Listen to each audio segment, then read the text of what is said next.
So we've got an update for you on Starbucks corporate and how they have really become some of the worst union busters in the entire country. Their supposedly progressive rhetoric and ethos, notwithstanding here, apparently not a barrier to them trying to crush their workers in every way possible. The latest development is that one of the original, let's put this up on the screen, one of the original Buffalo union organizers, those Buffalo stores, the very first to unionize, Jaz Brisack, she says she has been forced out by the company. Now, the company disputes this. She's been pushing for a different schedule. They say that, hey, we're treating you like everybody else, and sorry, we can't accommodate you, so I guess you're just gonna have to leave. She says, no, you've accommodated all kinds of other people, but for some reason, when it came to me, you've been doing everything you can to push me out the door.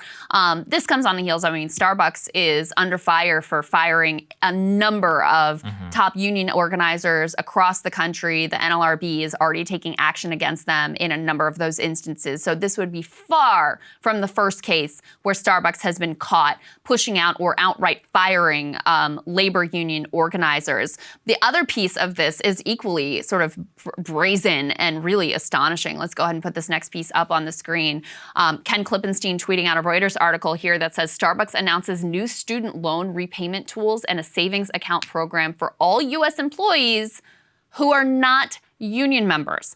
Now, Starbucks has been at this for a while now. This was the first thing Howard Schultz did, the former CEO, when they brought him back, is he said, hey, we're going to give new benefits to everyone except union members. The National Labor Relations Board has already said, you can't do this. This is brazenly illegal.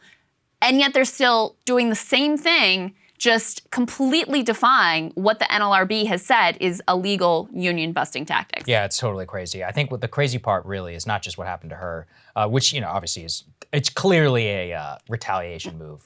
As we said, she's been on the show before too, so people should go back. Maybe we'll put links, James, in the description of this video so people can go and watch those. But yeah, I mean, they have been escalating their tactics from the beginning. That illegal move on benefits for some, but not for others, clearly to try and influence future votes. But to their credit, they're not falling for it. Every time a vote comes around for unionization, it just wins. So it's not like the company's employees itself are actually listening and are bowing to the intimidation tactics. That doesn't stop them from being illegal and terrible at the same time. Yes, in all of that, Yeah, there are a lot of the union busting tactics at Starbucks and at Amazon and some of these other companies as well seem to actually be backfiring because it just shows the workers, I think especially at a company like Starbucks, how full of it they were when they were spouting all this like, oh, we're a progressive workplace and our partners, our baristas, blah, blah, blah. No, it really shows exactly what they're all about, and it's just about control and profits ultimately. I do think that, I mean, the Starbucks example is one we keep coming back to because it is the place where the sort of national grassroots union movement has been the fastest paced. It's really has spread like wildfire. You now have, I think, like 234 Starbucks stores nationwide that have unionized. Previously, there wasn't even a single one. So that's crazy. In the same respect, it also shows you just what an uphill slog it is, both through the company tactics, but also the fact, I think they have like 9,000 stores. So even with this huge movement, wildly successful, historic, biggest in history effort within fast food industry, it still doesn't even come close to impacting all Starbucks workers or all Starbucks stores. So it really shows you how our like shop by shop model is very, very difficult. It makes it very difficult for workers ultimately to succeed and opens up the door to these types of, extreme and illegal pressure tactics from corporations. And of course, the NLRB, which has been much better under Joe Biden, though still not perfect, their hands are tied in terms of really having effective methods of making companies pay for engaging in these sort of illegal tactics, which is why they just continue to do it. Sounds like a good argument for sectoral bargaining. Indeed it does. All right, guys, more for y'all later. Cable news is ripping us apart, dividing the country, making it impossible to function as a society, and making it impossible to know just what is true and what is false.